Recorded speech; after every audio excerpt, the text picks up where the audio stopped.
சகோதரி அணி, அன்பர்களே, நண்பர்களே, சகோதர சகோதரிகளே, உங்கள் எல்லோரையும் இங்கே காணும் போது எனக்கு பெரிய சந்தோஷம். மின் பாடும் தென்னாட்டில் 30 வருஷ காலம் மின்னல் பாடவில்லை. அந்த இருண்ட யுகம் இப்போது இல்லை, இனிமேலும் இல்லை.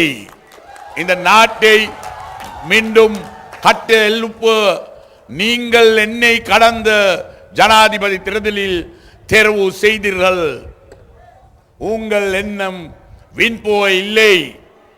இப்போது எங்கே போனாலும் அபிவிருத்தி வேலைகள் நன்றாக தெரியும். உங்கள் பிரதேசத்திலும் உங்கள் மாவட்டத்திலும் நாம் செய்த பலவிதமான அபிவிருத்தி பற்றி நான் சொல்ல வேண்டிய அவசியம் இல்லை. அது உங்கள் எல்லோருக்கும் நன்றாக தெரியும்.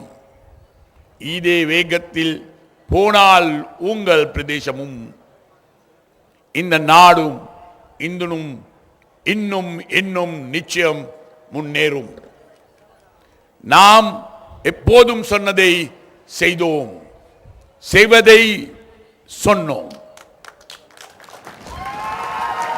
குறுகிய கால அபிவிருத்தி பற்றி நீங்கள் யோசித்து பாருங்கள், தீர்மானம் எடுங்கள்.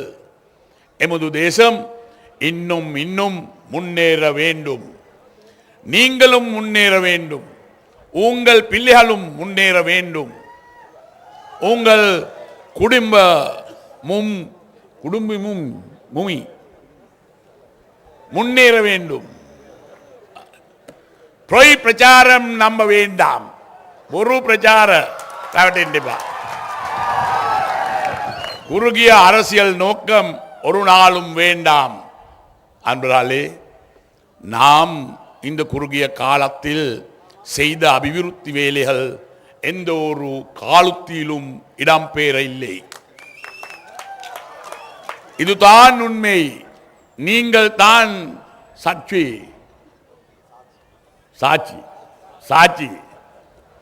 பல பேருக்கு அரசு நியமனம் வழங்கியுள்ளோம்.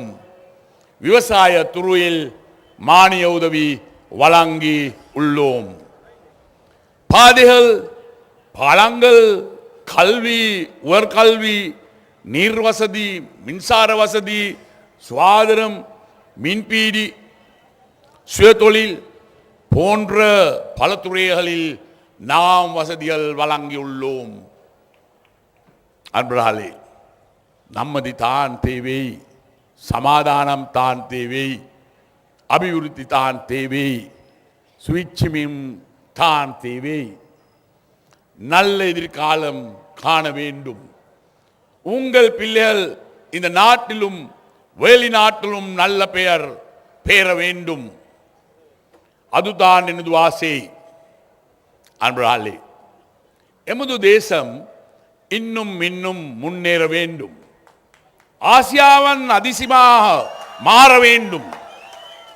நாம் எல்லோரும் ஒன்று பாடுவோம்.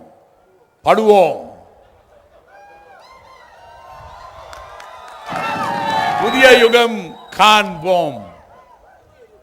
புதிய யுகம் நாளை நமதே. வெற்றிலே சின்னம் மறக்க வேண்டாம்.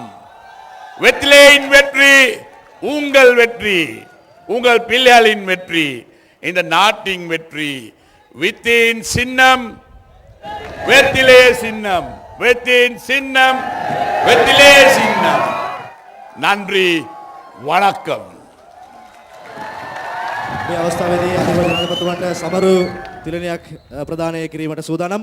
இந்த வேளையிலே வெற்றியின் சின்னம் வெற்றிலை சின்னம் என்று தெரிவித்துக் கொண்டிருக்கக்கூடிய நிலையிலே ஜனாதிபதி மஹிந்த ராஜபக்ஷ அவர்களுக்கு முன்னாள் முதலமைச்சர் சிவனேசதுரை சந்திரகாந்தன் அவர்கள் இந்த வேளையிலே நினைவு படிமொழியை கையெழுத்து வைக்கின்றார். அந்த வேளையிலே மேல்குடியேற்ற பிரதி அமைச்சர் விநாயகமூர்த்தி முரளிதரன் அவர்கள், அதே போலதான் டிஎம்பிபி கட்சியினுடைய செயலாளர் பிரசாந்தன், மட்டக்களப்பு மாவட்டத்தினுடைய ஸ்ரீலங்கா சுதந்திர கட்சியினுடைய அமைப்பாளர் இந்த வேளையிலே அருண் தம்பிமுத்து ஆகியோர் தலைமையில் ஜனாதிபதி மஹிந்த ராஜபக்ஷ அவர்கள் இப்பொழுது மட்டக்களப்பு மாநகரை விட்டு